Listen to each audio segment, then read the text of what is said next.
Dans un recul inattendu, la Suède réouvre ses mines d'uranium, jouant ainsi un pari risqué pour son indépendance énergétique.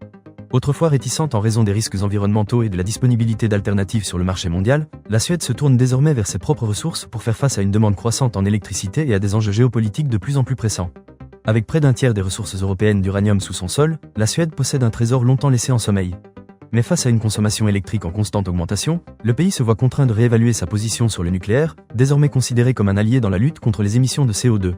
Cette décision de rouvrir les mines soulève cependant des inquiétudes, notamment du côté des défenseurs de l'environnement qui redoutent les conséquences sur les terres agricoles, la biodiversité et le climat.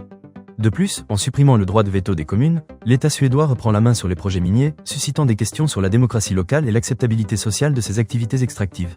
Au-delà de ses frontières, la Suède rejoint ainsi d'autres pays européens dans une tentative de regain de souveraineté minière face à des chaînes d'approvisionnement mondiales fragiles et lointaines.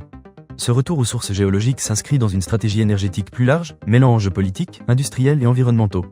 En résumé, la Suède prend un virage audacieux en réintégrant l'uranium dans son mix énergétique, non sans risque ni controverse. Ce choix stratégique révèle les défis auxquels l'Europe fait face en matière d'approvisionnement en ressources essentielles, soulignant la nécessité de repenser sa politique énergétique dans un monde incertain et en mutation constante.